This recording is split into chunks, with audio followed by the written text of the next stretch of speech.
This channel does not promote any violent, harmful, or illegal activities. All content provided by this channel is meant for an educational purpose only.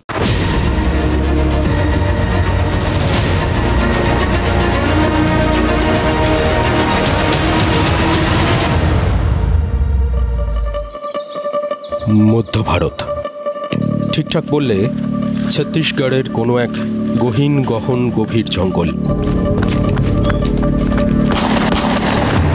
মাওবাদী দমনে ছত্তিশগড় পুলিশের বিশেষ training পাওয়া DRG, district reserve guard. 2008 সালে DRG তৈরি করে Chhattisgarh police. প্রথমে কাঙ্কের আর নারায়ণপুরে DRG operation, পরে বিজাপুর, বস্তার, সুকমা, কোন্দাগাঁও, দান্তেওয়াড়ায় নামে ডিআরজি। মাওবাদীদের কোণঠাসা করে ফেলার পেছনে এই ডিআরজির কথা সবাই বলছে। মাওবাদী হামলায় ক্ষতিগ্রস্ত স্বজনহারা ছেলেমেয়েদের নিয়ে তৈরি ডিআরজি। যে জঙ্গল, যে গ্রামে মাওবাদীদের আধিপত্য, সেই এলাকা থেকেই বেছে বেছে কমান্ডো তৈরি করে ছত্তিশগড় পুলিশ। তারপর ভাবছেন তো আজকে হঠাৎ মাওবাদী দিয়ে শুরু করলাম কেন? এ রাজ্যে তো এই মুহূর্তে এসআইআরের রমরমা চলছে, একটা সাংবিধানিক প্রক্রিয়া। সেখানে দেখাশোনা করার জন্য কেন্দ্র বা কেন্দ্রীয় যে নির্বাচন কমিশন, তারা বিশেষ অবজারভার পাঠিয়েছেন, পর্যবেক্ষক 13 জন, স্পেশাল 13 বলতে পারেন। তো এরা এলেন, ঠিক আছে, এরাও তো সরকারি অফিসারই আর কি। হঠাৎ তার মধ্যে মাওবাদী কোত্থেকে চলে এলো? এরকম কোনো কোথাও গিয়ে তারা আক্রমণ করেছে এরকম তো কিছু শোনা যায়নি। আসলে মাওবাদীদের এই যে প্রসঙ্গটা আনলাম না, এটা লক্ষ্য ওই মাওবাদীদের যারা কোণঠাসা করে ফেলেছিল সেই ডিআরজিরা। শুনলেন তো এই ডিআরজিদের কথাটা। এবং আরও যদি নির্দিষ্ট করে বলি, তাহলে আজকে আমার ওই ডিআরজি টেকনিকটা, ডিআরজি কেন মাওবাদীদের এইভাবে কোণঠাসা করে ফেলতে পারলো, সেই স্ট্র্যাটেজিটা খুব মনে ধরেছে। সারাক্ষণ আমরা তো এই মুহূর্তে বুঁদ হয়ে রয়েছি আমাদের রাজ্যের এসআইআর, রাজ্যের সামনে ভোট, এই সমস্ত নিয়ে। কিন্তু কোথাও গিয়ে যেন মনে হচ্ছে ওই ডিআরজি থিওরি আমাদের এখানেও অ্যাপ্লাইড হচ্ছে। কেন বলছি জানেন? কারণ ওই ডিআরজিরা ওই মাওবাদীদের একটা সময় 2008-08 আশপাশে একদম কোণঠাসা করে ফেলতে পেরেছিল একটাই কারণে। এই ডিআরজি গঠন করা হচ্ছিল এমন লোকেদের নিয়ে যাদের পরিবার বা যারা নিজেরা কোনো না কোনো সময় ওই মাওবাদীদের দ্বারা ক্ষতিগ্রস্ত হয়েছে, যাদের মনে মাওবাদীদের সম্পর্কে কোনো রকম সহানুভূতি নয়, রাগ আছে। প্রথমে তাদের খুঁজে আনা হচ্ছে, তারপর ট্রেনিং দেওয়া হচ্ছে, কমান্ডো প্রশিক্ষণ দেওয়া হচ্ছে।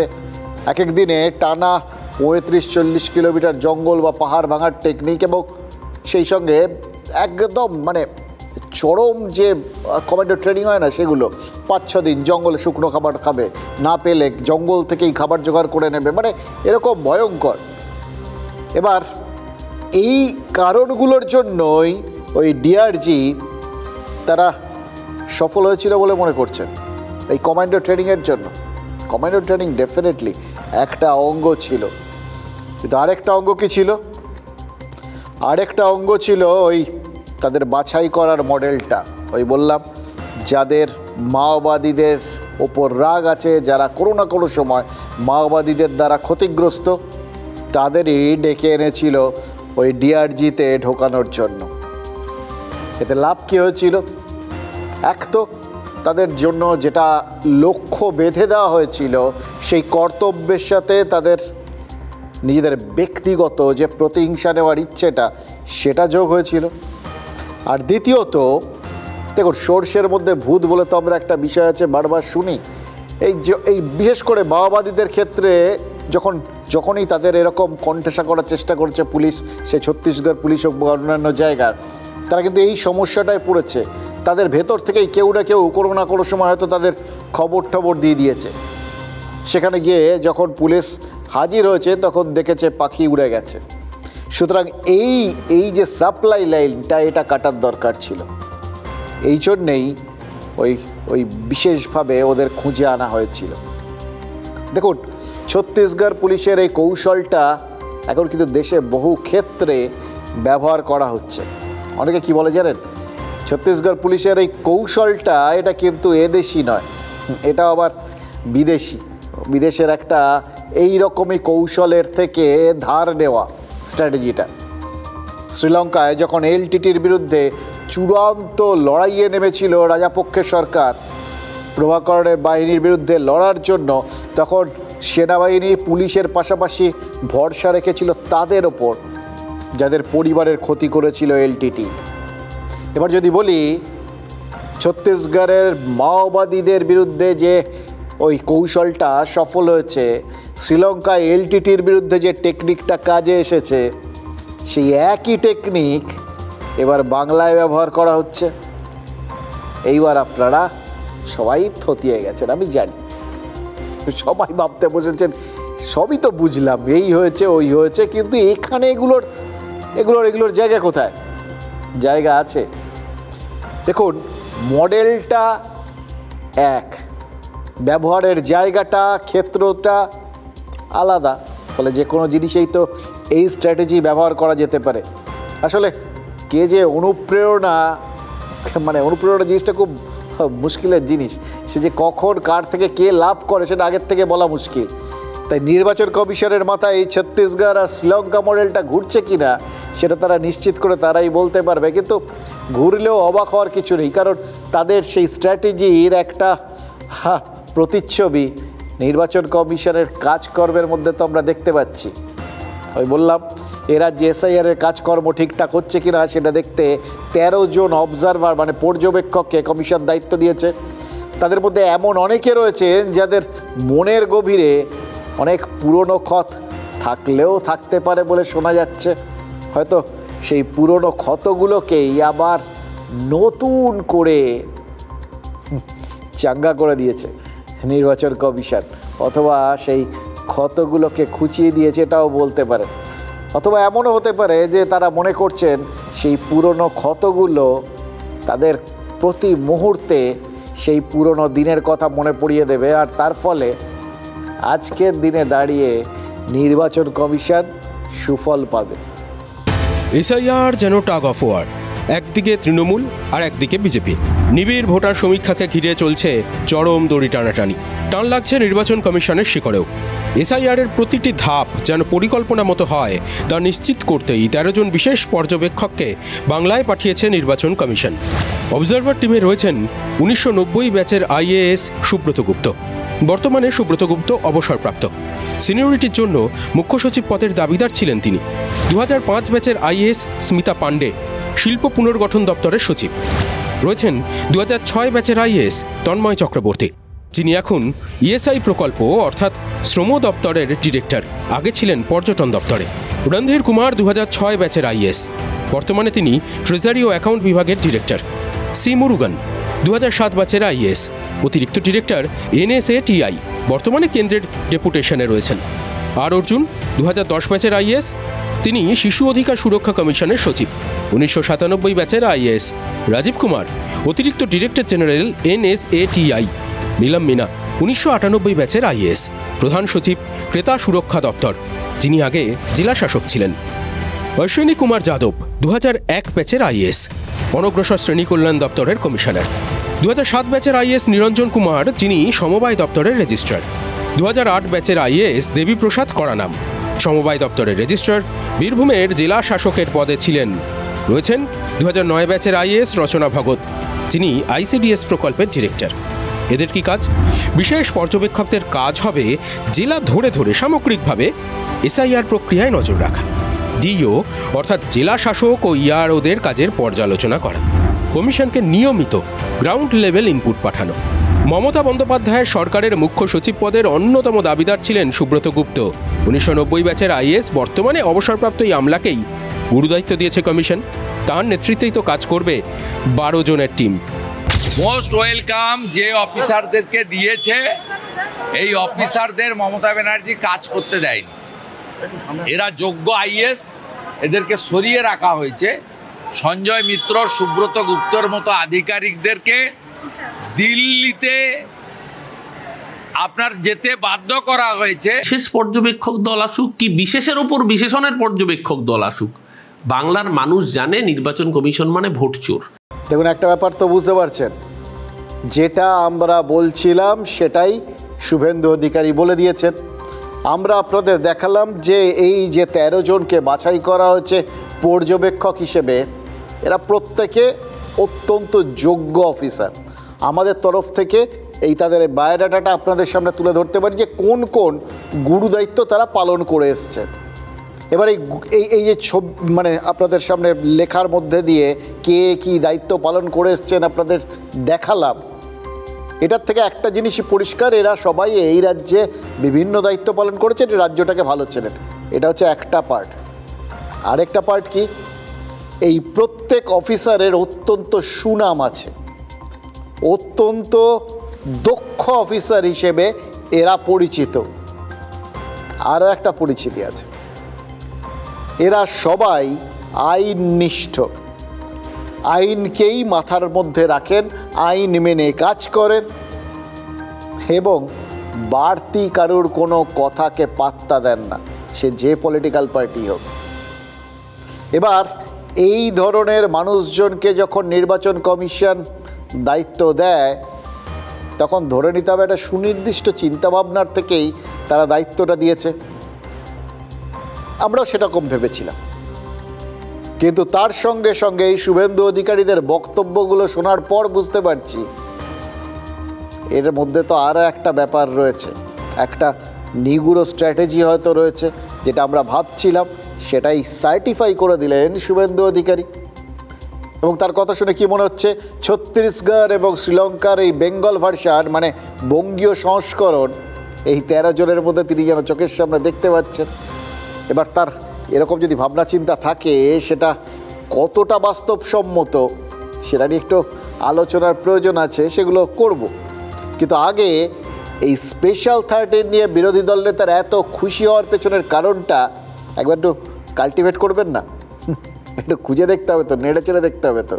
এসআইআর কাজ এই যে 13 জন পর্যবেক্ষণ করবেন, মানে এদের যিনি মাথা, সেই সুব্রত গুপ্তকে মমতা বন্দ্যোপাধ্যায় সরকার বঞ্চিত করেছিল, এই অভিযোগটা শুভেন্দু অধিকারী তুলে দিয়েছেন। এবার তার আগে তিনি কি করেছেন, গতকাল ফিরে যান, একটু রিওয়াইন্ড করে দেখুন। শুভেন্দু অধিকারী বললেন যে এখানে বিশেষ পর্যবেক্ষক দরকার। তার আগে তৃণমূলের প্রতিনিধি দল কী করলো, তারা ওই দিল্লিতে নির্বাচন কমিশনের সদর দপ্তরে গিয়ে তারা বেরিয়ে বলল 5খানা প্রশ্ন করেছিলাম, কোনো উত্তর দিতে পারেনি। এবার এই 5খানা প্রশ্ন সবকটাই কিন্তু এখানে নির্বাচন কমিশনের কাজকর্মে বেনিয়ম সংক্রান্ত, এসআইআর বেনিয়ম সংক্রান্ত। তারপর আমরা সন্ধ্যাবেলায় এই দুজনের বক্তব্যটা হজম করার আগেই দেখলাম নির্বাচন কমিশন সুব্রত গুপ্তর নেতৃত্বে 12 জনকে এখানে পর্যবেক্ষক করে পাঠিয়ে দিল। এবার দেখুন, এই কার্যকারণ সম্পর্ক হিসেবে আপনাদের যেটা মনে হতেই পারে যে তাহলে কি নির্বাচন কমিশন তৃণমূলের কথা শুনেই সিদ্ধান্তটা নিল? হয়তো তাদের মনে হতেই পারে যে এই বিভিন্ন যে গোলযোগের ওই তারা অভিযোগগুলো তুলছে, এগুলো খতিয়ে দেখা দরকার এবং এটা একদম নিরপেক্ষভাবে খতিয়ে দেখা দরকার, না হলে তাদের সুনামে ধাব্বা লাগবে, কালির ছিটে তারা পড়তে দেবেন না।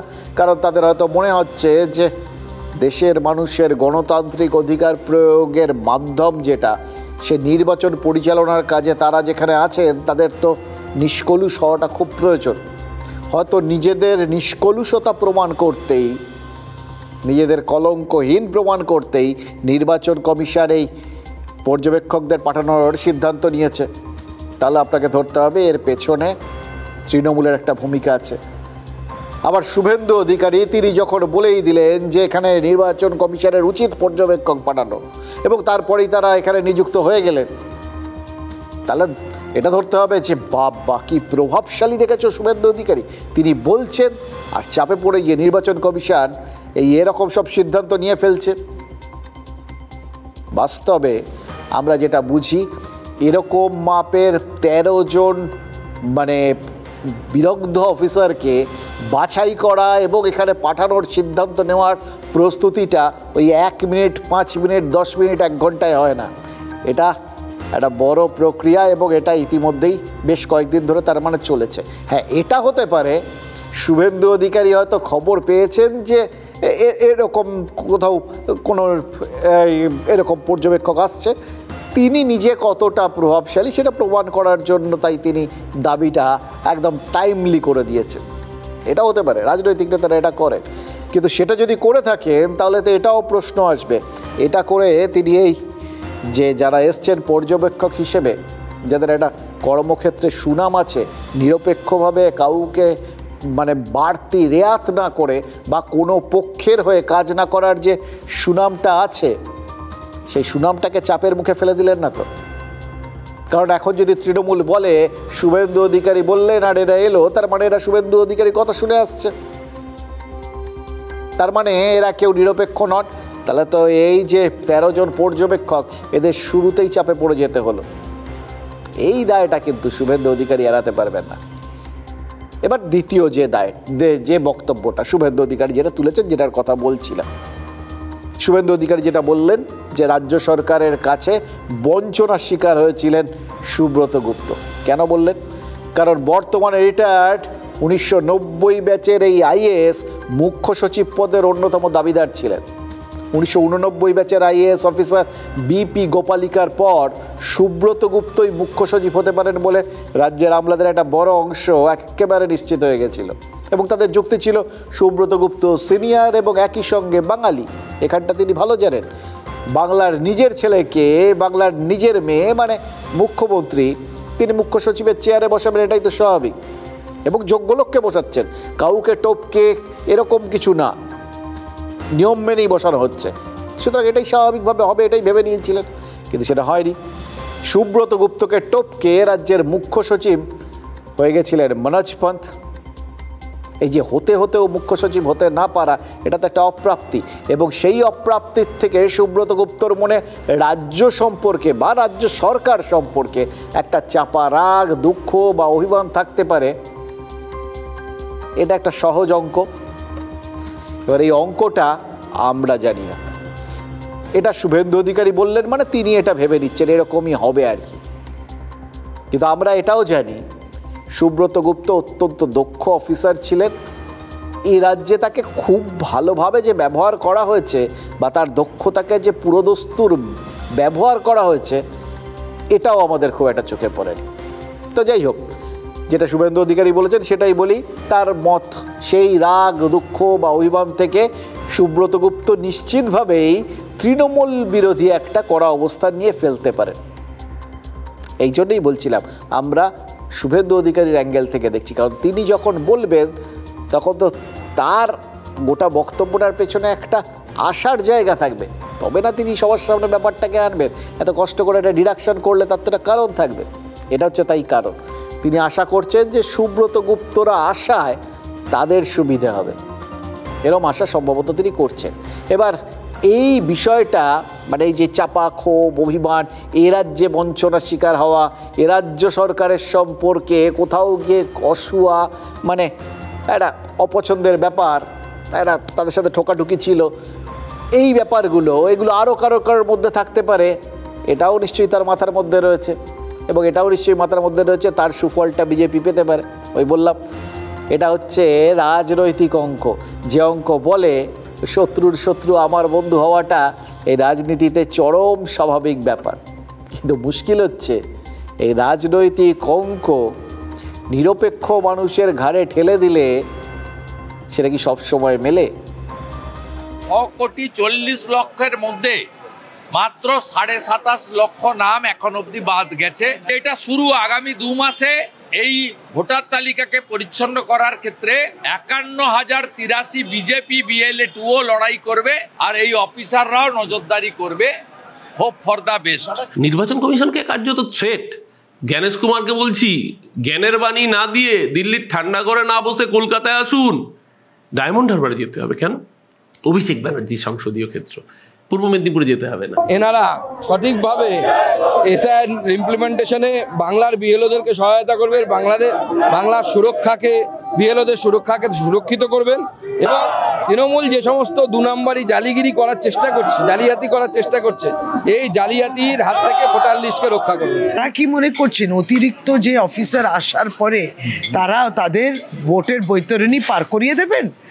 মনে করছেন তাদের জন্য তারা জিততে পারবেন? দেখুন, একটা বিষয় আমরা বুঝতে পারছি, এরা নিজেদের যতটা কনফিডেন্ট বলে দেখাতে চাইছেন, অতটা কনফিডেন্স মানে আত্মবিশ্বাস সম্ভবত এদের সবার মধ্যে নেই। মানে এরা বলতে দুপক্ষই, বিজেপি এবং তৃণমূল, এবং এদের দুদলের মধ্যেই কিন্তু আশা আশঙ্কার দোলাচলটা রয়েছে। প্রথমে আশার কথা বলি, ওই জিনিসটাই তো আমাদের জীবনে সবথেকে বড় এবং ওটারই সবথেকে বেশি অভাব আর কি। তাই নেতারা যখন আশাবাদী হন তখন ভালো লাগে যে অ্যাটলিস্ট কেউ তো আশার একটা সন্ধান পেয়েছেন। এই যে শুভেন্দু অধিকারী বললেন, স্পেশাল অবজারভাররা যখন দায়িত্ব নিয়েছেন এবং আজ মুখ্য নির্বাচনী আধিকারিকের দপ্তরে যখন প্রথম বৈঠকটা হয়ে গেছে, তখন এবার নিশ্চয়ই ভোটার তালিকার থেকে ঘ্যাঁচ অবৈধ ভোটারদের নাম বাদ পড়বে। এটা তার মানে তাদের আশা, কারণ তারা 1 কোটি নাম বাদ যাবে সেই টার্গেট সেট করে দিয়েছেন এবং এখন পর্যন্ত সেই টার্গেট পূরণের খুব একটা আশা দেখা যাচ্ছে না। ফলে আশা দেখার রাস্তাটা নিজেদের মতো করে ব্যাখ্যা করে নিয়েছেন। কিন্তু এইটা করা মানে নিজেদের উপর চাপ নিয়ে নেওয়া নয় কি? দেখুন, শর্ট টার্ম গেইন আর লং টার্ম গেইন, অল্প কয়েকদিনের মধ্যে লাভ আর দীর্ঘমেয়াদী লাভ, এরকম দুটো বিষয় আছে, জানেন তো, সব জায়গায় আছে। বিশেষ করে ইনভেস্টমেন্টের ক্ষেত্রে, ওই শেয়ার বাজারে যারা দেন তাদের ক্ষেত্রে এটা জীবনেও আছে। আপনি অল্প দিনের জন্য কিছু একটা ভেবে নিলে হয়তো দেখলেন লম্বা দৌড়ে আপনি ক্ষতির সম্মুখীন হয়ে গেছেন। তাতে লম্বা যিনি ধীরে ধীরে লাভ করার দিকে যান, তাদের ভাবনা চিন্তাটা এবং ফসলটা একটু অন্যরকম হয়, অনেক স্থায়ী হয়। এবার এটা আগের থেকেই নামগুলো বলে দেওয়ার সমস্যা কি? নিজেদের ওপরেও একটা চাপ নিয়ে নেওয়া নয় কি? খেয়াল করে দেখুন, বিজেপির সমস্ত কর্মী সমর্থক এদের মনের মধ্যে কিন্তু 1 কোটি নামটা সেট হয়ে গেছে। এবার কোনোভাবে যদি ওই 1 কোটি নামের থেকে বেশ কিছু কমে বাদ যাওয়া নামের তালিকা শেষ হয়ে যায়, তাহলে তারা ওই ভোটের আগেই, ভোটের অনেক আগে, এই 9 তারিখ তো ওই খসড়া তালিকা বেরোবে, তখনই মোটামুটি পরিষ্কার হয়ে যাবে কত নাম প্রাথমিকভাবে বাদ পড়ল। এবার তারপরে বাদ যাওয়ার সংখ্যা কম, যোগ হওয়ার সম্ভাবনা আছে। সুতরাং এই বাদ যাওয়ার অঙ্কটা যদি তাদের প্রত্যাশার সঙ্গে না ম্যাচ করে, যে প্রত্যাশাটা নেতারা তাদের মনের মধ্যে সেট করে দিয়েছেন, তারা মানসিকভাবে দুর্বল হয়ে পড়বেন না তো এই লড়াইয়ের আগে? এটা কিন্তু ভাবার বিষয়। এবার এইটা নেতাদের মাথাতেও যে কাজ করছেন এরকম তো নয়, তাই জন্য তারা হোপ এগেনস্ট হোপ বলে আর কি কথাটা, এই আশা খুঁজে বেড়াচ্ছেন আর কি। আজ কিছুক্ষণ আগে মুখ্য নির্বাচনী আধিকারিকের দপ্তরে কি জানানো হয়েছে জানেন? তাদের জন্য সেটা আসার কথা না। এ রাজ্যে এখন পর্যন্ত যা হিসেব, তাতে 35,23,800 নাম বাদ যাচ্ছে এখন পর্যন্ত যা হিসেব। মৃত, স্থানান্তরিত, অনুপস্থিত মানে যাদের খুঁজে পাওয়া যায়নি, আর ডুপ্লিকেট মানে যাদের একজনের নাম যেখানে দুটো জায়গায়, অ্যাটলিস্ট দুটো জায়গায় ভোটার তালিকায় উঠে আছে। স্বাভাবিকভাবে এক জায়গায় নাম থাকবে আর একটা জায়গার নাম তো বাদ দিতে হবে। এই রকম বাদগুলো ধরে এই সংখ্যাটা, অর্থাৎ এখন পর্যন্ত এই সব কিছু ধরে সংখ্যাটা 35 লক্ষ ছাড়িয়েছে। মানে দিল্লি এখনও বহুদূর, 1 কোটি পৌঁছতে তো আরও 65 লক্ষ ভোটারের নাম বাদ দিতে হবে।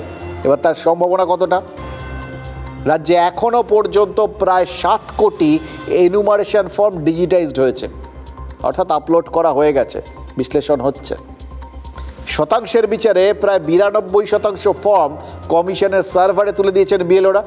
বাকি যে 8% ফর্ম আপলোড করা বাকি আছে, তার থেকে কত নাম বাদ যেতে পারে? মানে 7 কোটির মধ্যে যদি 35 লক্ষ নাম বাদ যায়, ঐকিক নিয়মে যাবেন না, কারণ এক্ষেত্রে ঐকিক নিয়ম খাটে না, তাও একটা তর্কের খাতিরে আন্দাজ পাওয়ার জন্য বলছি, এটা যদি স্যাম্পল সার্ভে হয়, তাহলে বাকি 8% নামের মধ্যে মেরে কেটে কত নাম বাদ পড়তে পারে? তারা তো এটার সঙ্গে একটা কোথাও গিয়ে সামঞ্জস্য থাকবে। এখানে 35 বাদ পড়লো, আর বাকি 8% মানে 92%-এর মধ্যে 35 লাখ বাদ গেল, আর বাকি 8% নামের মধ্যে 65 লাখ বাদ চলে গেল। এটা হওয়াটা একটু বাড়াবাড়ি হয়ে যাবে না? আরেকটা কথা, নির্বাচন কমিশন নিযুক্ত পর্যবেক্ষকদের মধ্যে অনেকে সম্পর্ক ধরে নিচ্ছি, যেটা এই রাজনৈতিক নেতারা মনে করছেন, বা যেরকম অতীত অভিজ্ঞতা বলে যে এদের অনেকের সঙ্গেই রাজ্যের সম্পর্কটা ঠিক ভালো ছিল না এই রাজ্য সরকারের সঙ্গে, তাই তাদের কার্যকলাপ সব তৃণমূলের বিরুদ্ধেই যাবে আর বিজেপির পক্ষে যাবে। এই আশা করাটাও একটু বেশি হয়ে যাচ্ছে না? লোকের মধ্যে এরকম একটা আশাও ঢুকিয়ে দেওয়া, এ তো আরেকটা মানসিকভাবে ধাক্কা খাওয়ার রাস্তা খুলে দেওয়া। এ আশাটা মিলল, ভালো কথা। এ আশাটা যদি না মেলে তাহলে তো আবার দ্বিতীয়বার ওই সমর্থকরা মানসিকভাবে বিধ্বস্ত হয়ে পড়বেন। এক্ষেত্রে আমাদের মনে করিয়ে দেওয়ার কর্তব্য এটাই যে এই অফিসাররা প্রত্যেকে ডিউটি বাউন্ড এবং ল বাউন্ড, প্রত্যেকে অত্যন্ত কড়া অফিসার ছিলেন। এখানে যখন দায়িত্বে ছিলেন কাউকে পরোয়া করেননি, আইন যেটা বলে সেটা করেছেন। মানে যিনি আইন মেনে চলবেন তার কাছে তো ডান বা দুপক্ষই সেম।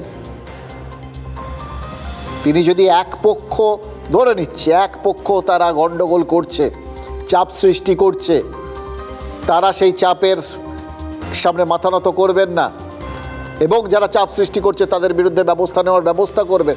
এটা যদি হয়, এইটুকুনিতেই যদি বাকিরা মানে খুশি হয় সেটা আলাদা কথা, কিন্তু বাড়তি সুবিধে পাওয়ারও তো একটা প্রত্যাশা সেট করে দেওয়া হচ্ছে। ওই বললাম বাকি 8%-এর মধ্যে মোটামুটি 65 লাখ যদি না হয় এখন অবধি যা দেখছি, তাহলে তো 1 কোটির কাছাকাছি লক্ষ্যমাত্রা পূরণ হবে না। ঘ্যাঁচ না মোড়াতে হবে, মানে বাকি যে আছে প্রায় সবই বাতিল করে দিতে হবে, এরকম একটা পরিস্থিতি। এই চাপটাও তো এই বিশেষ অফিসারদের মানে এই পর্যবেক্ষকদের ওপর চাপিয়ে দেওয়া হচ্ছে, তাই নয় কি? দেখুন, আইন কানুন সম্পর্কে আমার আপনার থেকে তো বটেই, এই রাজনৈতিক দলগুলোর থেকেও কিন্তু এই পর্যবেক্ষকরা অনেক বেশি সচেতন। তাহলে পর্যবেক্ষক নিয়োগ হয়েছে বলেই এই প্রত্যাশাগুলো করাটা একটু বেশি হয়ে যাচ্ছে না? এবার আশঙ্কার কথায় আসে। এটা ঠিক, কমিশন নিযুক্ত পর্যবেক্ষকদের মধ্যে যারা বেশি অভিজ্ঞ, যারা একটু কড়া, যাদের সাথে রাজ্য সরকারের সম্পর্ক একটু আছে, খিটিবিটি যাকে বলে আর কি, তাদের বেছে বেছে নাকি সেই সমস্ত জেলাগুলোতে পাঠানো হয়েছে যেখানে গোলমাল বেশি হয়। তার মধ্যে যেরকম বীরভূম, মুর্শিদাবাদ, মালদা বা উত্তর 24 পরগনা আছে, তেমনি অভিষেক বন্দ্যোপাধ্যায়ের লোকসভা কেন্দ্র যে জেলায় সেই ডায়মন্ড হারবারও আছে। সে কারণেই কি তৃণমূলের মনে হচ্ছে এসআইআর যতই শেষ পর্যায়ে চলে আসুক, শেষ বেলায় এই পর্যবেক্ষকরা মাঠে নামায় তাদের ওপর একটা বাড়তি চাপ তৈরি হলেও হতে পারে। আর তাই কি এই অসুস্থ শরীরে, মানে আপনারা জানেন কুণাল ঘোষ আঘাত পেয়েছেন, দুর্ঘটনাই ঘটেছে আর কি, তার অপারেশন হয়েছে, এখনও হাসপাতালে, কিন্তু তারপরেও তিনি এই যুদ্ধের ময়দানে কিন্তু নেমে পড়েছেন, শুয়ে থাকতে পারেননি। তিনি কিন্তু বলে দিয়েছেন এসআইআর নিয়ে বাংলার মানুষকে বিভ্রান্ত করছে বিজেপি। চেনা অভিযোগ, কিন্তু অভিযোগটার থেকেও বড় বিষয় হচ্ছে কোন শারীরিক অবস্থায় তিনি, মানে যে সময় বিশ্রাম নেওয়ার কথা সেই সময় বিশ্রাম না নিয়ে লড়াইয়ের ময়দান নিয়ে পড়লেন। মানে এটার থেকে আপনাদের এটা ধরতে হবে, মানে নেতারা সবাই বসে বসে বিশ্লেষণ করছেন, আমরাও করছি আর কি, যে তার মানে এই শুভেন্দু অধিকারীদের এই ভবিষ্যৎবাণী ঠাড়িগুলো একটু চাপ, শুধু যে মানে নিজেদের ওপরে চাপ তৈরি করছে তা নয়, প্রত্যাশার চাপ সেটা নয়, বাকিদের ওপরেও কিন্তু উল্টো চাপ একটু হলেও তৈরি করছে। বিষয়টা কেন্দ্রীয় নির্বাচন কমিশন, কেন্দ্রীয় বাহিনী কোনো দিক দিয়েই ওরা সুফল পাচ্ছে না। তার কারণটা সেটা হচ্ছে ওরা বঙ্গ বিরোধী, বাংলার মানুষ ওদের শত্রু বলে মনে করেন। শুভেন্দুবাবু ফ্লপ জ্যোতিষী, উনি বলেছেন 21-এ বলেছিলাম পরিবর্তন হবে, হয়নি, কিন্তু 26-এ হবে। লিখে রেখে দিন, বিজেপি কুৎসিত ভাবে হারবে, আগের থেকে আসন কমে যাবে এবং তৃণমূল কংগ্রেস 250-র বেশি সিট নিয়ে মমতা বন্দ্যোপাধ্যায় চতুর্থবারের জন্য মুখ্যমন্ত্রী হবেন। দেখুন, সোনার কেল্লা উপন্যাসের সেই ডাক্তার হাজরাকে একবার মনে করুন, সেই প্যারাসাইকোলজিস্ট। ওই উপন্যাস পড়েই তো টেলিপ্যাথি কথাটা এত ভালোভাবে শিখে নিয়েছে বাঙালি। কাল দুপুরের পর থেকে বারবার কিন্তু এই সোনার কেল্লার কথা মনে পড়ছে। কেন জানেন? এবারে এসআইআরেও কি এই টেলিপ্যাথিক সংযোগটা কাজ করছে? বঙ্গ বিজেপি আর শুভেন্দু অধিকারী দাবি জানালেন দিল্লি থেকে কমিশনের কাউকে আসতে হবে, 13 জন পর্যবেক্ষক চলে এলেন। আবার নির্বাচন কমিশন পুলিশ কর্তাদের বার্তা পাঠালেন, মুখ্য নির্বাচনী আধিকারিকের নিরাপত্তা নিশ্চিত করতে হবে, বিএলওদের ওপর যাতে কোনো রকম রাজনৈতিক চাপ না পড়ে সেটা দেখতে হবে। এবং এই একই বার্তা তৃণমূলের যে প্রতিনিধিরা দিল্লিতে গেছিলেন নির্বাচন কমিশনের সদর দপ্তরে, তাদেরও দেওয়া হয়েছে বলে আমরা কমিশন সূত্রে খবর পেয়েছি। এবার কী আশ্চর্য দেখুন, আজই তৃণমূলপন্থী বিএলও অধিকাররক্ষ মঞ্চ সিইও দফতরে অভিযান চালালো। জাতীয় নির্বাচন কমিশন কিন্তু ইতিমধ্যে স্থির করে রেখেছেন যে সিইও দফতরকে বিক্ষোভ এবং রাজনৈতিক চাপের বাইরে রাখতে ঠিকানা বদল করা হবে, শিপিং কর্পোরেশনের বিল্ডিংয়ে নিয়ে যাওয়া হবে। এবার তার ঠিক আগেই বিক্ষোভ হয়ে গেল। কি টেলিপ্যাথি ভাবুন তো। তাই দেখে কেউ কেউ বলছেন কি কাণ্ড দেখুন, এই নির্বাচনী আধিকারিকের দফতরে অভিযান এর আগে কখনো এভাবে হয়েছে? রক্তক্ষয়ী অভিযান হয়েছে এবং প্রতি বছর সেই অভিযানের বার্ষিকীও পালিত হয়। আপনাদের মনে আছে 1993 মহাকরণ অভিযান যেটা করেছিলেন মমতা বন্দ্যোপাধ্যায় 21শে জুলাই। সেই 21শে জুলাইয়ের আন্দোলন তো ছিল নির্বাচনী সংস্কারের দাবিতেই। তখন মহাকরণেই তো ওই নির্বাচনী আধিকারিক বসতেন, তাই তো মহাকরণ অভিযান। তার মানে এই নির্বাচন কমিশন অভিযান এই রাজ্যে নতুন কিছু নয়, বরঞ্চ যুগান্তকারী একটা ছাপ রেখে গেছে। মুখ্য নির্বাচনী আধিকারিকের বিরুদ্ধে অতীতে ওই বিক্ষোভের একটা টেলিপ্যাথি আছে জানেন তো এই পশ্চিমবঙ্গে। কিন্তু এই যে একটা ছোট্টখাট্ট মানসিক যোগাযোগের কথা বললাম, টেলিপ্যাথি, সেটা না হয় বুঝলাম, কিন্তু শুভেন্দু অধিকারীর সঙ্গে পশ্চিমবঙ্গ পুলিশের টেলিপ্যাথিক যোগাযোগ কী করে হলো? শুভেন্দু অধিকারী দাবি করেন যে পুলিশের নিচুতলার সঙ্গে তার নাকি মোক্ষম যোগাযোগ রয়েছে, কিন্তু যে পুলিশকে শুভেন্দু দলদাস বলেন তার অফিসিয়াল ভার্সনের সাথে শুভেন্দুর অভিযোগগুলো একদম ম্যাপিং হয়ে যায় কি করে? হয়েছে তো, কোথায় ম্যাপিং হচ্ছে? শুভেন্দু অভিযোগ করেছেন বিএলওদের কাছ থেকে ওটিপি নিয়ে বাংলাদেশিদের নাম ভোটার তালিকায় তোলা হচ্ছে। আর পশ্চিমবঙ্গ পুলিশ ভিডিও প্রকাশ করে সতর্ক করেছে এসআইআরে নাম বাদ যাবে বলে ওই প্রতারকরা ভয় দেখাচ্ছে, তারপর ফোনে ওটিপি চেয়ে নিচ্ছে। খবরদার দেবেন না, এই কাণ্ড করবেন না। দেখুন, দুজনের প্রেক্ষিত আলাদা হতে পারে, কিন্তু বিরোধী দল নেতা সরকারের পুলিশ একই দিনে ওটিপির প্রসঙ্গ তুললেন। এটাকে কি ওই টেলিপ্যাথিক যোগাযোগ না থাকলে সম্ভব বলে আপনারা মনে করেন? এটা তো মানতে হবে, এটা টেলিপ্যাথিক ম্যাপিং তো অবশ্যই। বিএলওদের ডেকে বিডিওরা আইপ্যাককে রেখে তাদের কাছ থেকে জোর করে ওটিপি নিয়ে মৃত ভোটারের নাম তুলছে, ফেক ভোটারের নাম তুলছে, বাংলাদেশি অবৈধ অনুপ্রবেশকারী মুসলিমদের নাম রেখে দিচ্ছে। বন্ধুরা, এসআইআর এর ফর্ম ফিল আপ করতে গেলে অনলাইনে অথবা অফলাইনে যে মাধ্যমেই আপনি ফর্ম ফিল আপ করে থাকুন, আপনাকে মোবাইল নাম্বার দিতে হচ্ছে। প্রতারকের দল ঠিক এই জায়গায় কাজে লাগাচ্ছে, আপনাকে ফোন করে আপনাকে আরো ভয় পাইয়ে দিচ্ছে এই বলে যে আপনার নাম কাটা যাচ্ছে, আপনার নাগরিকত্ব বাতিল হচ্ছে ইত্যাদি নানা প্রকার।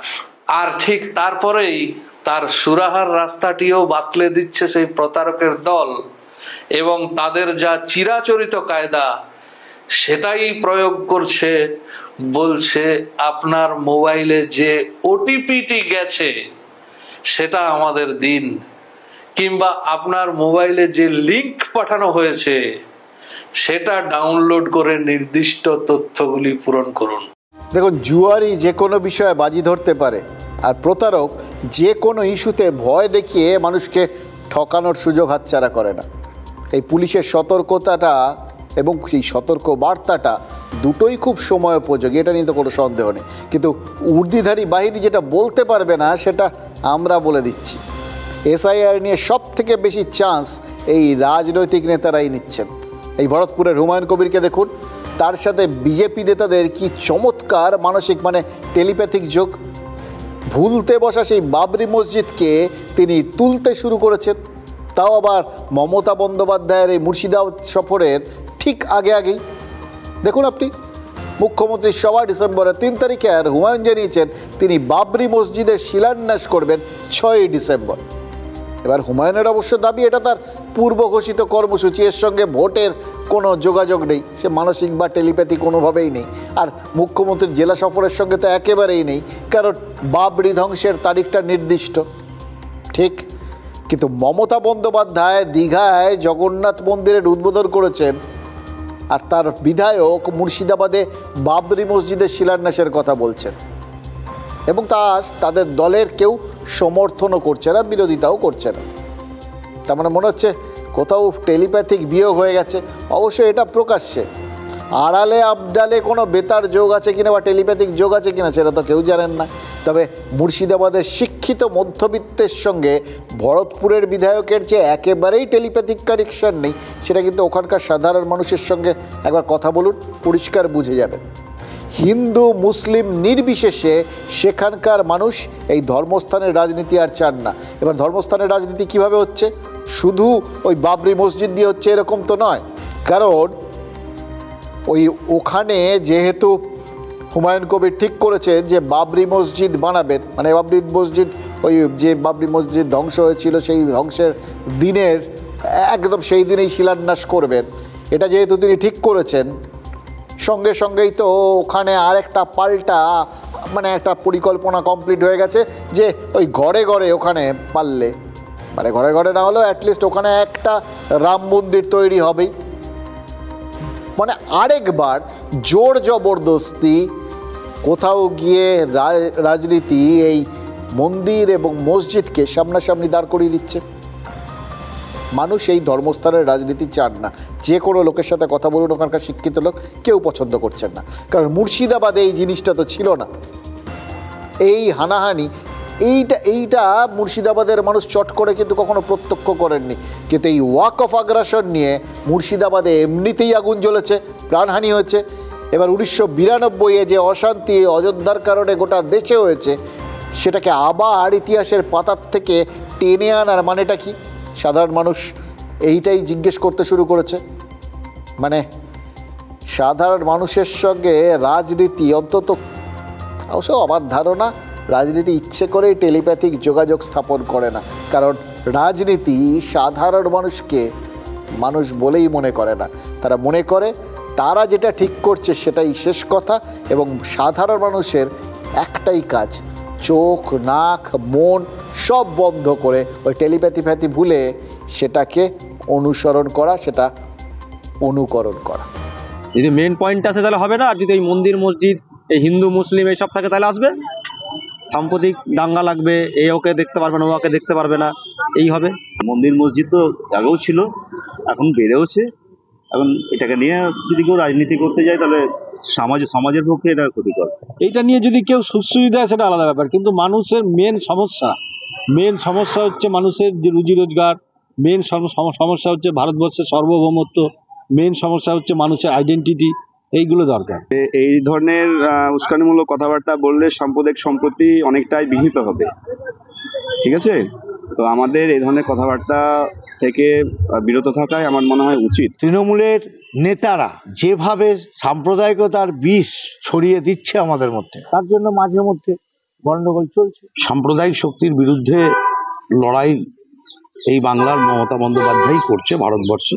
নরেন্দ্র মোদীজি যে হারে কাজ করছেন, যে প্রকল্পগুলো নিয়ে এসছেন, তা সবারই জন্য, সেখানে কোনো হিন্দু বা মুসলমান ভেদাভেদ করা হয় না। দেখলেন তো? এবার খেয়াল করে দেখুন, হুমায়ুনের বাবরি মসজিদ থেকে শুরু হয়েছিল বিষয়টা, পৌঁছে গেল মমতা মোদিতে। আর হুমায়ুনের ছোড়া বলটা লুফে নিলেন সুকান্ত মজুমদার। একেবারে টেলিপ্যাথিক যোগাযোগ, শুধু দুটো পরস্পর বিরোধী পার্টি এই যা। অবশ্য হুমায়ুন তো মাঝখানে বিজেপিতেও ছিলেন, হয়তো মানসিক সংযোগটা তখনই স্থাপিত হয়ে গেছিল, এখনও অক্ষুণ্ণ রয়েছে। সুকান্ত মজুমদার বলছেন যে বিজেপি এলে রাস্তায় নামাজ আদা করতে দেবেন না, মসজিদের মধ্যেই করতে হবে। এবার তিনি বলতেই পারেন, নিয়ম যা বলেছেন নিয়ম মেনে বলেছেন, বেআইনি কোনো কথা বলেননি, আমি তো ওনাদের ধর্মাচরণে কোনো বাধা দিচ্ছি না, এটা সুকান্ত বলতেই পারেন। এবার হুমায়ুনও বলতেই পারেন যে সেই কারণেই তো আমি মসজিদ তৈরি করতে চাই, যাতে রাস্তা না বন্ধ হয়। আর মানুষ কি বলবে? মানুষের বলারই তো অধিকার নেই, কিন্তু মানুষ চাইতে তো পারে। কি চাইছে সেটা মাঝে মধ্যে মুখ ফুটে বলছে, আমরা আপনাদের দেখাচ্ছি, এই তো শুনলেন। মানুষ চাইছে কর্মস্থান, ধর্মস্থান নয়।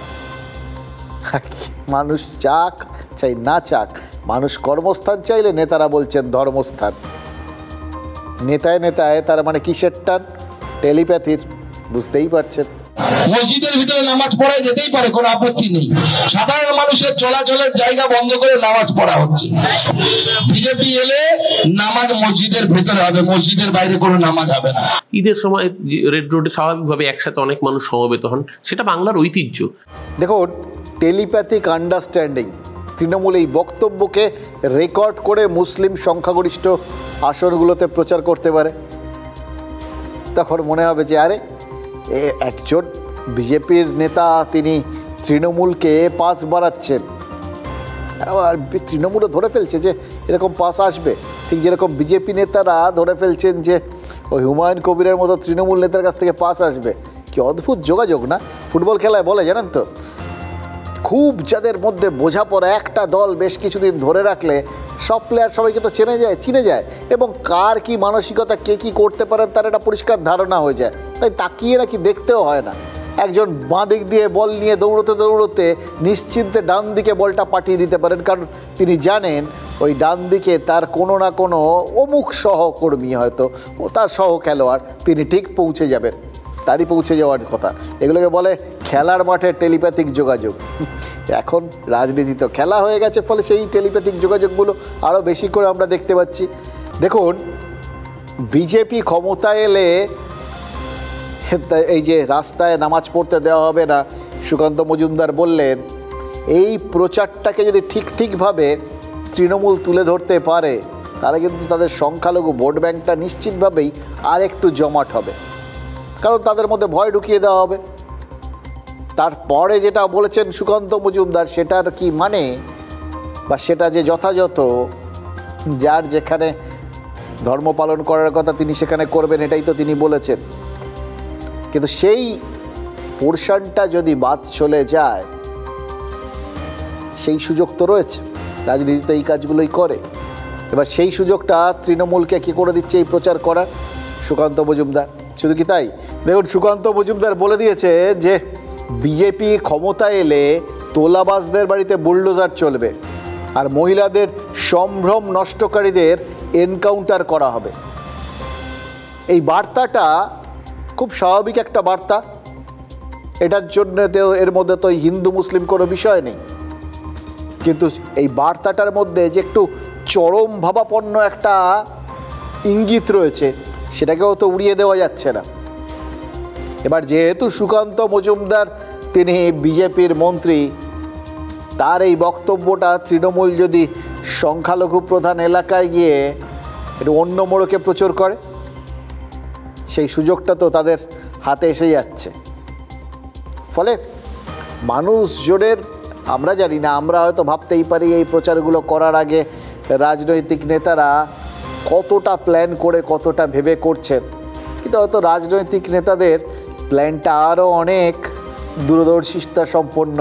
তারা হয়তো ভেবেই নিচ্ছেন ওই যে জায়গাটায় তার লাভ নেই সেখানে যা খুশি প্রচার করুক, যে জায়গাটা তার লাভ আছে সেখানে তার বক্তব্যটা যদি একবার একটা টেলিপ্যাথিক যোগাযোগ স্থাপন করতে পারে, তাহলেই যথেষ্ট। তোলাবাজদের বাড়িতে বুলডোজার চলবে, কেউ আটকাতে পারবে না। যারা মহিলাদের ইজ্জত নিয়ে ছেলে খেলা করবে, তাদের এনকাউন্টার হবে, কেউ আটকাতে পারবে না। এনকাউন্টার একটা criminal process, counter criminal process. একজন ক্রিমিনাল সে যত বড় অপরাধী হয়ে থাকুক না কেন, তার বিচার করবে দেশের আদালত। বুলডোজার, যেটা সুপ্রিম কোর্ট সরাসরি বিরোধিতা করেছে বুলডোজার কালচারের, এর আগে সুপ্রিম কোর্টের প্রধান বিচারপতি, বিজেপির নেতা কি সুপ্রিম কোর্টের ঊর্ধ্বে নাকি? এবার বুলডোজার আর এনকাউন্টার বলতেই কার নাম মাথায় আসে? যোগী আদিত্যনাথ, উত্তরপ্রদেশ মডেল। রাজনীতি কীভাবে অলক্ষ্যে বদলে যায় খেয়াল করুন। 2014 দিল্লিতে মোদি আসার পর বিজেপি যখন বাংলায় তাকালো, পদ্মনেতারা গুজরাট মডেলের কথা বলতেন। এখন যোগী এমন পরিচিত হয়েছেন, বা হয়তো তিনি যে কাজকর্মগুলো করছেন সেগুলো বাংলায় লোকজন তিতিবিরক্ত হয়ে মাঝে মধ্যে যা বলে তার সাথে খাপ খেয়ে যায়, ফলে এখন যোগীর মডেলকে নিয়ে টানাটানি পড়ে গেছে। বিজেপি নেতারা গুজরাট থেকে উত্তরপ্রদেশে শিফট করে গেছেন। এবার দেখুন 2023-এর বাদল অধিবেশনেই প্রধানমন্ত্রী বিজেপি সাংসদদের কি বলে দিয়েছিলেন একবার খেয়াল করুন। বলেছিলেন যেখানে যে ইস্যু কার্যকর সেখানে তার প্রচার করতে হবে। বাংলা থেকে উত্তরপ্রদেশের দূরত্ব কম, সেটা ভেবেই বোধহয় উত্তরপ্রদেশ মডেলের প্রচারটা শুরু হয়ে গেছে এখানে। বা তাদের মনে হয়েছে যে এই মুহূর্তে এই উত্তরপ্রদেশ মডেলটাই বাংলার চাহিদার সাথে ম্যাচ করে যাচ্ছে। তাই কেন্দ্রীয় মন্ত্রী শান্তনু ঠাকুরও উত্তরপ্রদেশ মডেল অনুসরণ করতে শুরু করেছেন, মানে চাইতে শুরু করেছেন আর কি। উত্তরপ্রদেশে যোগী তিনি বাংলাদেশি অনুপ্রবেশকারীদের চিহ্নিত করে অস্থায়ী ডিটেনশন সেন্টারে পাঠাতে নির্দেশ দিয়েছেন। ওখানে প্রত্যেকটা জেলায় ডিটেনশন সেন্টার শুরু হয়েছে। আর বাংলায় শান্তনু ঠাকুরও বলছেন যে রোহিঙ্গা আর বাংলাদেশি মুসলিম অনুপ্রবেশকারীদের ডিটেনশন সেন্টারে পাঠাতে হবে। এবার অনুপ্রবেশকারী কারা? বিজেপির চোখে তার ব্যাখ্যা এবং তাদের ব্যাখ্যায় তারা মুসলিম, কারণ হিন্দুরা তো ধর্মীয় কারণে নিপীড়িত হয়ে এখানে চলে আসছেন, সুতরাং তারা শরণার্থী। সিএর সংজ্ঞা অনুযায়ীও তারা তাই সংসদে পাশ হওয়া ওই সিএ আইন অনুযায়ী বাংলাদেশ থেকে আসা হিন্দুদের শরণার্থী এই পরিচয় দিয়ে তারা আপন করে নিতে রাজি। মানছি, যারা ধর্মীয় কারণে নিপীড়িত হয়ে আসছেন সেই অমুসলিমরা শরণার্থী মর্যাদা পাবেন, কিন্তু হিন্দু মাত্রেই ধর্মীয় কারণে নিপীড়িত হয়ে আসছেন এইভাবে একদম জেনারেল একটা স্টেটমেন্ট করে দেওয়াটা কি ঠিক হবে? মানে এটা যে ঠিক নাও হতে পারে সেটার উদাহরণ তো চোখের সামনে দু চারটে পেয়ে যাচ্ছি। মানে এই নিপীড়িতদের ভিড়ে দু একজন মানে কি বলবো, যারা গাছেরও খাবে তলারও কুড়োবে এরকম লোক কি নেই? এই জগদ্দলের মামুদপুরের লিটন দাস, সে বাংলাদেশের খুলনার ভোটার, 2019 থেকে দুদেশেই ভোট দিচ্ছে, যাতায়াত করে এধার থেকে ওধার ওধার থেকে ওধার, ওখানেও ব্যবসা আছে, এখানেও রোজগারপাতি করে, যখন যেখানে তখন সেখানে। এর আগে কাকদ্বীপে একজন নিউটন দাসের খোঁজ মিলেছিল, মনে আছে? 2014 সাল থেকে সে কাকদ্বীপের ভোটার ছিল, আর 2016 বিধানসভা নির্বাচনে ভোট দিয়েছিল। আবার বাংলাদেশে হাসিনা বিরোধী ওই মৌলবাদী অভ্যুত্থানে সক্রিয়ভাবে অংশ নিয়েছিল, সেই নিয়ে একাধিক ভিডিও রয়েছে। এবার বাংলাদেশে ওই মৌলবাদী অভ্যুত্থানের সময় তো স্লোগান দেওয়া হয়েছিল, ভারত যাদের মামার বাড়ি বাংলা ছাড়ো তাড়াতাড়ি। পাল্টা স্লোগান এখান থেকে উঠবে না কেন? বাংলাদেশ যাদের বাড়ি বিদেয় হও তাড়াতাড়ি।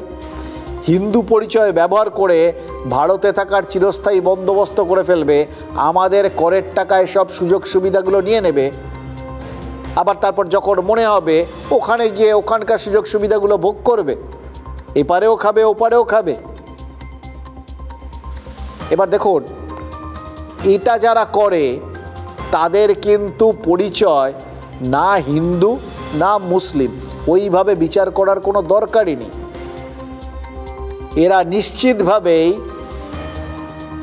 বলতে হবে ফেরেববাজ, আমাদের ঠকাচ্ছে। এই ধরনের যে মানুষগুলো, সেই যদি হিন্দুও হয় তাদের প্রতি ধর্মীয় কারণে সহানুভূতি দেখানোর কোনো রাস্তা থাকতে পারে না। এটা খুব পরিষ্কারভাবে সবারই বুঝে নেওয়া উচিত। কারণ আর যাই হোক, এই কথাটা তো আমরা সবাই বলছি, ধর্ম নির্বিশেষে বলছি, ভারত আর যাই হোক ধর্মশালা নয়। যখন যেখানে আমি অবস্থান করব সে দেশের যদি নাগরিকত্ব চাই, সে দেশ যদি সম্মতি দেয় অবশ্যই পাবো। এই যে মামা বাড়ির আবদার, যে দেশে থাকতে ইচ্ছে করবে সেখানে বাড়ি বানাবো, বাংলাদেশেও আছে বাংলাতেও আছে, এসআইআর চালিয়ে খেলতেই এমন সব বক ধার্মিকের টপাটপ খোঁজ মিলছে। এই যেমন লিটন দাস, আগমার্কা বাংলাদেশি। জগদ্দলের মামুদপুর পঞ্চায়েত এলাকায় যেমন লিটনের ঘর, তেমন বাংলাদেশের খুলনাতেও আছে বাড়ি, বাংলাদেশের ভোটার তালিকাতেও আছে নাম, আবার ভারতেও 2019 থেকে টানা ভোটও দিয়ে আসছে এই বাংলাদেশি। দুশ্চিন্তার বিষয় হলো এত কিছুর পরেও বাড়িশুদ্ধ এসআইআর ফর্ম ফিল আপ করেছে এই বাংলাদেশি। তাহলে কারা তাকে সাহায্য করলো? এলাকার লোকজন বলছেন রাজমিস্ত্রির জোগাড়ের কাজ করতে করতে অনেক কিছুই জোগাড় করে ম্যানেজ করে ফেলেছে লিটন। এসছি আমি অন্যভাবে এসছি। বলেন না, খুলে বলেন না। সবাই যেভাবে আসে। লিটনকে চেপে ধরতে এপারে আসার ফর্মুলা বাতলে দিয়েছে, আর সেই ছকের ধাক্কায় মামুদপুরের সুভাষপল্লীর নাম পাল্টে বাংলাদেশি পাড়া বললে ভুল হয় না। সুভাষপল্লীতে মানে 50% বাংলাদেশি লোক আছে এখানে। 2002 পরে এরকম পাবেন অনেকেই। জগদ্দলের সুভাষপল্লীর অর্ধেকই নাকি বাংলাদেশি। দেখুন, এসআইআর শুরু হতে ঝুলির থেকে বেড়াল বেরোতে শুরু করেছে। এ তো দেখা যাচ্ছে 5 বছর ধরে যে এ রাজ্যের ভোট দিচ্ছে সে আবার বাংলাদেশেরও ভোটার। এতেই তো বোঝা যায় যে ভোটারের বৈধতা কোষ্ঠীপাতরে যাচাই করে নেওয়াটা কতটা জরুরি। এই সুযোগটা সেই হিন্দু মুসলিম সব পক্ষই কিন্তু নিয়েছে, এটাকে অস্বীকার করার কোনো উপায় নেই। এই যাচাইয়ের কাজটাই তো এসআইআর করে। নাগরিক হিসেবে ভোটার তালিকায় নাম থাকতে হলে প্রমাণ দেখানোটা জরুরি হয়ে পড়ে। এবার এর একটা গুরুত্বপূর্ণ প্রমাণ হলো বার্থ সার্টিফিকেট। এসআইআর শুরু হওয়ার সময় থেকেই এই জন্মের শংসাপত্র নেওয়ার লাইন পড়ে গেছে কলকাতা পুরসভায়। অনেকেই এমন আছেন যাদের জন্ম শংসাপত্র নেই। এবার ওই যে 26 লক্ষ যাদের ওই ম্যাপিং ট্যাপিংয়ে মেলেনি আর কি, শুনেছিলেন আপনারা, এদের মানে তখন বোধহয় 6 কোটি মতো আপলোড হয়েছিল, তাতে দেখা গেছিল আর কি। এখন আরও অনেক বেড়ে গেছে। তো এই সংখ্যাটা বেশিরভাগকেই শুনানিতে ডাক পাবে, অর্থাৎ একটা সুযোগ পাবে কেন তাদের ম্যাপিংয়ে মিলছে না সেটা প্রমাণ করার, বা এটা প্রমাণ করার যে না তারা আদতে এদেশেরই নাগরিক। তখন এই শংসাপত্রের দরকার পড়বে। তাই জন্যে ওই যারা এরকম হতে পারে আগের থেকেই কেউ করছিলেন, এখন আরও বেশি করে তারা বা তাদের বাড়ির লোকেরা ভিড় করছেন কলকাতা পুরসভায়। এবার শুনানি শুরুটা হয়ে গেলে এই ভিড়টা আরও বেড়ে যাওয়ার আশঙ্কা আছে।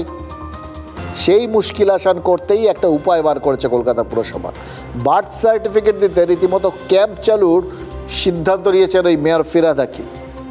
এখানে কিন্তু অনেকে প্রমাদ গুনছেন, জানেন তো, মানে বৈধ নাগরিকদের অনেকেই যেরকম বার্থ সার্টিফিকেট তুলতে চাইছেন, তেমনি জাল নথি দিয়ে পাওয়া জন্ম শংসাপত্রই তো আবার অনুপ্রবেশকারীদের কাছে ওই নাগরিকত্ব প্রমাণের হাতিয়ার হয়ে যেতে পারে। এই কথাটা মাথায় রেখেই হয়তো মহারাষ্ট্র সরকার ওই ব্যাকডেটেড বার্থ সার্টিফিকেট দেওয়ার ব্যাপারে কড়াকড়ি শুরু করে ফেলেছে। সেখানে কেবল এই আধার কার্ড দিয়ে কাজ হচ্ছে না, বরং আরও 16 রকমের ভেরিফিকেশনের কথা বলা হচ্ছে।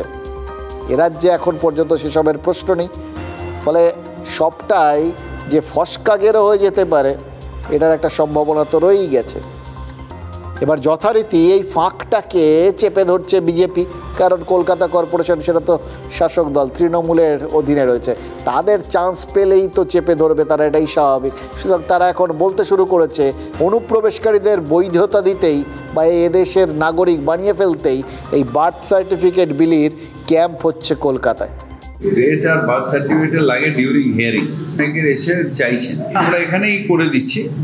যে আমাদের যে কাউন্টারগুলো ছিল ওখানে কিছু লোকজন দিয়ে দিচ্ছি, কিন্তু এনিওয়ে আমাদের করতে হবে এটা। যেগুলো এতে ওয়েবসাইটে আছে সেটা নিয়ে কোনো সমস্যাও নেই, সেটা যতগুলো চাইবে আমরা বড়োতেও দিয়ে দেবো, কারণ বড়োতে আমাদের বাংলা সহায়তা কেন্দ্র আছে, ওখান দিয়েও পাবে।